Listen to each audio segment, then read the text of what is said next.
Episode 10? Episode 10. Hey guys, how are you? First of all, as some of you might know, I try to grow hot peppers.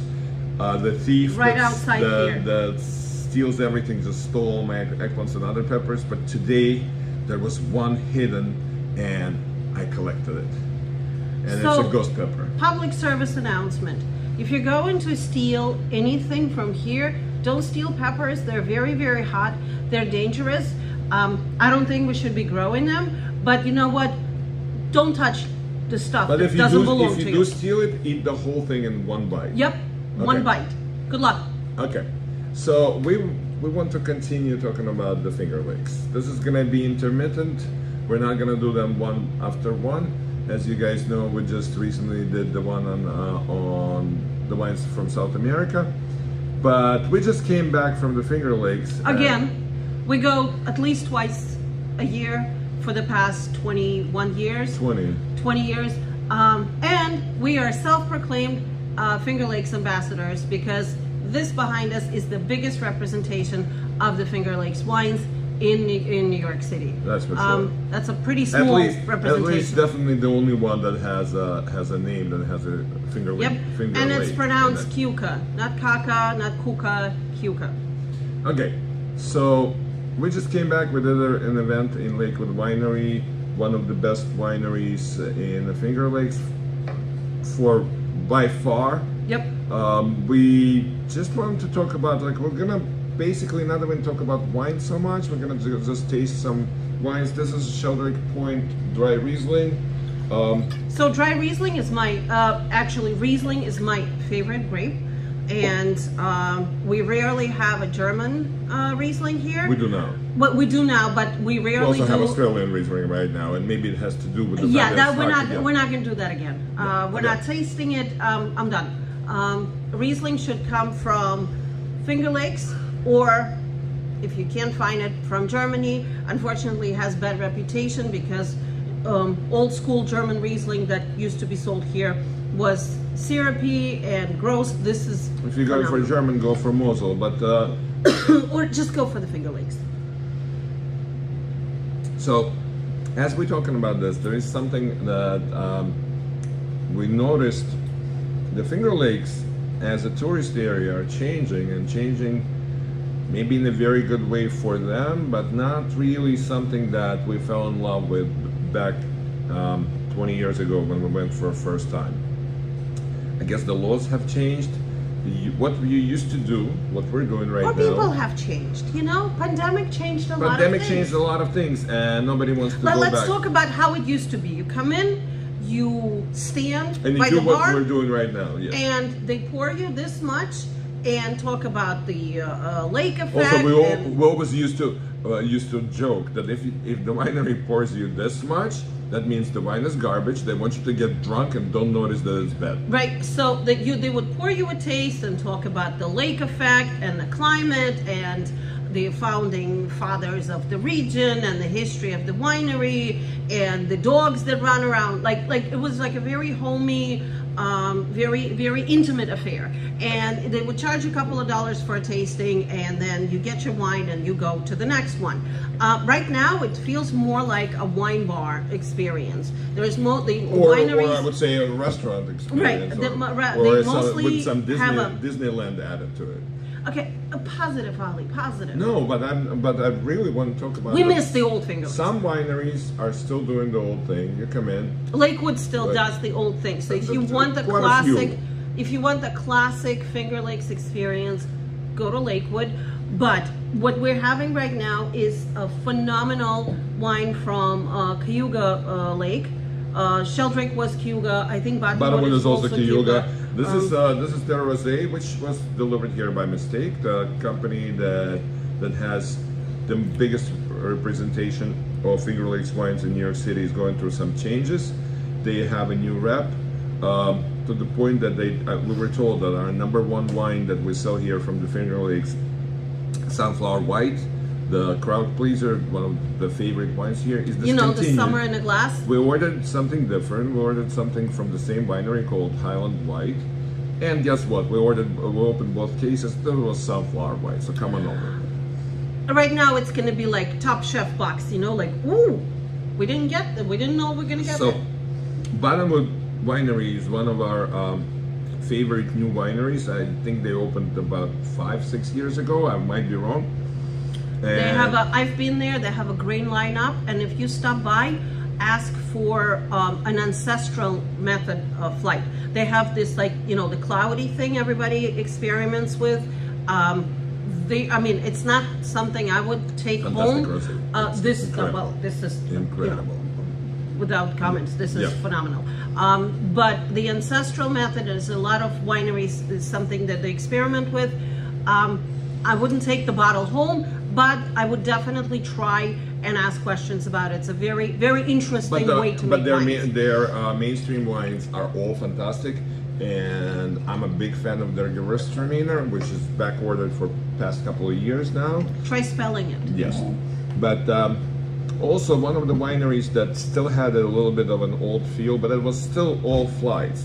The whole thing that you used to go and there was a proprietor. That's how we met Lisa from Ravines. There was an owner standing behind. Well, Lisa was running around. Lisa was running around. She's still running around. It was the same house. Her family lived upstairs. It was still a very, 20 years ago, Finger Lakes was very much up and coming, was a boutique operation. This is what we fell in love with. The wines were made, usually the husband is a winemaker, and the wife does absolutely everything Ali, we else. sound like Walter Matthau and Jack Lemmon. Like, I know olden days, you know, the newspaper was you always say that during these and a cup of coffee was a dime. This is totally not what I'm saying. 20 years ago, when we went to the Finger Lakes, all other major wine regions were exactly what Finger Lakes is now. Huge, by appointment only, tour buses, cheese flights, wine flights. This is what was happening in California and now it's and different. Tuscany and Burgundy 20 years ago. Back then, what I'm saying is, I'm not saying in the olden days the grass was greener. It was. But the Finger Lakes were much more of a boutique operation where you could actually see the difference. Right now, it's all flights, it's all food. Everybody charges. There used to be like half of the wineries didn't even charge you for the tasting, which is fine. We still love it. We still go. I don't know why he's complaining. I'm not complaining. I'm just saying that we're going through the change of the region, which I hope will work for them. It will. Do you remember when we just came back after the pandemic? Many people at the wineries who know us from the industry, they were like, look at these people. They used to come, get their wine and go. Look, they're sitting. They don't want to go. Yeah. And we were talking about the fact that, like, pandemic stressed everybody so out. You don't want to go. You just want to sit and enjoy the weather, and the weather is gorgeous, and there are dogs running around, and you let your kids out. Just mind your kids. Make sure they don't, like, pull the grapes. Okay. So this is something that Olga's going to talk about. Okay. So a few years ago, we stumbled, like, literally stumbled. Azure Hill Winery. This is literally husband and wife. Just they look like us. And they're from Queens. They're from Queens. They run around. It's a very small operation. I think they still live upstairs. We met them when they were still like finishing up their basement. When they didn't have the tasting room. And they have literally they do like 3 things. One of the things that they do is called Chambourcin. Chambourcin grows mostly in Canada.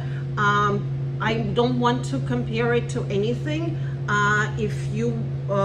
This is more of a dessert wine or like a porch sipping wine. I would pair it, which they did with dark chocolate, which is like you take a bite of dark chocolate, you drink this. It's a phenomenal combination. This is one of my drinking wine, and we definitely talked about everything else. So I totally don't have time to. Now, for the wine snobs, this is not Sauterne. You want Sauterne? Get on a plane, go over there, drink Sauterne. This is Chambourcin. Please don't compare it to things that make no sense. But that's going to be in our next Finger Lakes podcast. We're gonna, because we actually, this is what I want to talk about, that how everybody started judging Finger Lakes wines by standards of Tuscany or Chile. It's different. Chambourcin is a light drinking wine, no additives, doesn't give you a headache, Olga didn't get any spots. I'm sulfite. Yeah. I'm sulfite, very sulfite sensitive. So we use me here as a litmus test. Okay. I take a sip. If I don't flame up, it's good. All right. It's great. And not for nothing, but if if you're carrying a bottle of, what is it, sweet cake, cupcake, something home, you're not going to compare it to vinegar. So don't compare Chambourcin to Sauterne. So, I'm done ranting. Okay, so this is a state blend from Lamoureux Landing. Lamoureux Landing is one of those wineries that we always loved. We always love them. Everything they do is top-notch. They're also husband and wife. I mean, right now they became big. We haven't been inside for a really long time, but we try to have, we've had it here in Kiuka, 2-3 different kinds of wine from them for many years. Is this a Cab Franc? This is I think it's. I know. I'm not even sure. I know it's a Cab Franc, might be Lemberger, and that's. But so it is a proprietary. It's called Estate Red Cuvée, so they don't have to list their percentage. They don't have to list the grapes on the label. Incredible. You know what? I don't drink enough Finger Lakes wines. I think we drink enough wine, but this is a great sipping wine. But this is also a fantastic pairing wine. I would call it a sipping wine. No, this is a big boy wine. Absolutely not. Not a sipping wine. I know it. Sipping wine. It's not a pejorative term. Sipping wine means it could be a you great, can. We got cut off. We're not sure where, but we're gonna record and the end of it. The last wine we're tasting is from the winery that we mentioned, where we did our catering event, that we love. We feel like they're our family, Lakewood. It's their Lemberger. They're one of the Which is not the name of the grape, right? Well, okay, so there are 2 names for this grape. So that's what I started saying. So the most common one is Lemberger, but we were told by Megan Frank, the great-granddaughter of Dr. Constantine Frank, that the reason that everybody was changing from Lemberger to Blaufränkisch, which is the other name of this grape. Blaufränkisch. That because a lot of people were saying Lemberger, is it like a smelly cheese Lemberger, which I believe, because I've seen people that go to those wineries. So I don't know how anyone would smell Lemberger and say this is good enough to eat. Yeah, I don't understand this. It is absolutely atrocious. But this wine, I love them. I like Blaufränkisch. How hard is it to pronounce? So this is from this is from Lakewood Winery, where we love everybody, especially Aaron and Dave. But also it's made by one of the most talented winemakers of the region,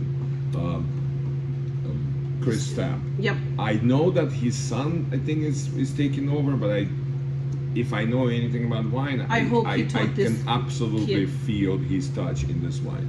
This is fantastic. This is incredible. It's spicy. It has. Well, Dave grew the grapes. Yes. And Chris made the wine, and Aaron poured it. And please go to the Finger Lakes, because when you know the people who put so much effort into every sip of your wine, the whole experience makes a world of difference. You're not drinking some factory poured hooch that's set in the back of a wine store forever. But also, I'm just gonna finish with what I started saying. Finger Lakes are changing rapidly. A lot of them are trying to make a quick buck. A lot of wineries are becoming this big showcases. You get only flights. You don't get to choose. You don't get to taste. Nobody tells you a story. You don't get to talk. No, it's just one of the wineries that I would suggest for their flight setup is Dr. Constantine Frank. Absolutely. If you want to go and talk to someone who's just gonna pour you wine, for example, Chris Stamp on Sunday when we did our catering, he was pouring wine for the tourists, talking about the wines that he makes. So it's really cool. So if you want an authentic experience, go to Lakewood, go to Ravines. But first and foremost, before you go, stop by here. We'll make you a map. Or send us an email. We'll tell you where to go. We'll definitely tell you a few places to avoid. But for the most part, Please go and enjoy yourself, enjoy the weather, take the kids. There's tons of stuff to do. Don't forget to eat the ice cream, pet the goats, and enjoy our great state. Thank you, guys.